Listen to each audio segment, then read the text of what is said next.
বিসমিল্লাহির রহমানির রহিম।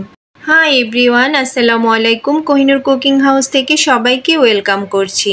আজকের পর্বে আপনাদের জন্য নিয়ে এসেছি সুপার ডেলিশিয়াস হালিমের রেসিপি। আর আজকে আমি রাঁধুনি হালিম মিক্স দিয়ে সবচেয়ে ইজি ওয়েতে হালিম বানিয়ে দেখাবো। এভাবে হালিম রান্না করলে বাসার ছোট বড় সবার মন জয় করে ফেলতে পারবেন। আর বাইরে যেয়ে অস্বাস্থ্যকর হালিম খাওয়ার প্রশ্নই ওঠে না। তাহলে চলুন বানিয়ে ফেলি গরম গরম হালিম।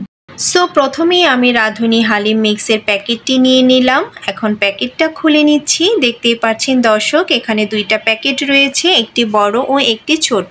বড় প্যাকেটটিতে রয়েছে ডাল ও শস্য, ছোট প্যাকেটটিতে রয়েছে মশলা। প্রথমে একটি মিক্সিং বলে বড় প্যাকেটটা কেটে ঢেলে নেব। এখন 2 কাপ ফুটন্ত গরম পানি দিয়ে খুব দ্রুত একটি হ্যান্ড উইক্সের সাহায্যে মিক্স করে নিচ্ছি। আমার মিক্স করা হয়ে গিয়েছে। এবার আমি 30 মিনিটের জন্য রেস্টে রেখে দেব। এবার এখানে 300 গ্রাম চর্বি সহ গরুর মাংস ছোট ছোট পিস করে কেটে ধুয়ে নিয়েছি। আপনারা মুরগি, খাসি যে কোনো মাংস দিয়ে এই রান্নাটা করে নিতে পারবেন। এখন চলে যাচ্ছি মূল রান্নায়। চুলায় একটি হাঁড়ি বসিয়ে নিলাম। হাঁড়ি গরম হয়ে আসলে দিয়ে দিলাম 1 কাপ তেল। তেল গরম হয়ে আসলে দিয়ে দিলাম 1 বাটি পেঁয়াজ কুচি। পেঁয়াজ কুচিগুলোকে আমি বেরেস্তা করে নিব। অল্প আঁচে বেরেস্তা ভেজে নিব। এই তো আমার বেরেস্তা ভাজা হয়ে গিয়েছে।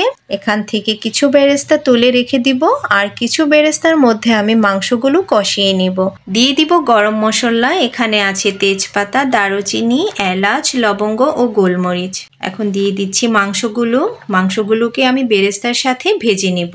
বেরেস্তা কিন্তু বেশি পুড়িয়ে ফেলা যাবে না, তাহলে কিন্তু খেতে তিতা হয়ে যাবে। এখন দিয়ে দিব 1/2 চামচ আদা ও রসুন বাটা। এগুলো দিয়েও আমি একটু ভেজে নিচ্ছি। এ পর্যায়ে দিয়ে দিব ছোট প্যাকেটের মশলাগুলো। মশলা দিয়ে খুব ভালোভাবে নেড়েচেড়ে মিশিয়ে নিব। এখন দিয়ে দিব 1 চামচ মরিচ গুঁড়া দিয়েও আমি সব কিছুকে খুব ভালোভাবে মিশিয়ে নিব। অবশ্য প্যাকেটের গায়ে লেখা থাকে যে কোনো মশলার দরকার নেই, তবে আপনি আদার্স মশলাগুলো আমি যেগুলো দিয়েছি আপনারা যদি এভাবে রান্না করেন তাহলে হালিমটা খেতে আরও বেশি সুস্বাদু হবে। এ পর্যায়ে দিয়ে দিব গরম পানি দিয়ে নেড়েচেড়ে ঢাকনা দিয়ে দেব 15 মিনিটের জন্য, যাতে মাংসগুলো খুব ভালোভাবে সিদ্ধ হয়। 15 মিনিট পর ঢাকনা খুলে দেখতে পাচ্ছি অলমোস্ট আমার মাংসটা সিদ্ধ হয়ে গিয়েছে, আর যেটুকু বাকি থাকবে ডালের সাথে পারফেক্টলি সিদ্ধ হয়ে আসবে। এখন আমি মাংসের মধ্যে ভেজানো ডালগুলো দিয়ে দিব। আমি 30 মিনিট আগে যে ডালগুলো ভিজিয়ে রেখেছিলাম সে ডালটা খুব ভালোভাবে ভিজে ফুলে উঠেছে। এখন আমি ডালগুলোকে মাংসের উপর ঢেলে দিব। এরপর মাংস আর ডালগুলোকে খুব ভালোভাবে নেড়েচেড়ে মিশিয়ে নেব। এখন দিয়ে দিব গরম পানি। এখানে অবশ্যই গরম পানি ইউজ করতে হবে। আমি এখানে 4 কাপ পরিমাণ গরম পানি দিয়েছি। পানি দিয়ে আমি খুব ভালোভাবে মিশিয়ে নেব। আর লক্ষ্য করেছেন আমি মাংস রান্নায় কোনো লবণ ইউজ করিনি, কারণ ওই মশলার সঙ্গে লবণ দেওয়া থাকে। এবার দিয়ে দিব ডালের জন্য যেটুকু পরিমাণ লবণ দরকার সেই স্বাদ মতো লবণ।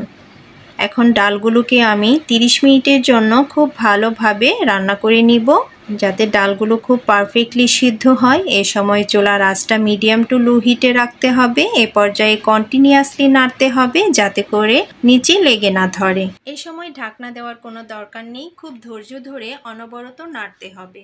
অনবরত নাড়ার এক পর্যায়ে দেখতে পাচ্ছি আমার রান্নাটা অলমোস্ট হয়ে এসেছে। দেখতেই পাচ্ছেন আমার হালিমের কনসিস্টেন্সিটা কতটা পারফেক্ট হয়েছে। আশা করি খেতেও অনেক মজা হবে। এবার আমি নামিয়ে নেব। এবার একটা সার্ভিং ডিশে সাজিয়ে নেব। সাজানোর জন্য দিয়ে দিচ্ছি শসা কুচি, ধনেপাতা কুচি, টমেটো কুচি, দিয়ে দিলাম কাঁচামরিচ কুচি,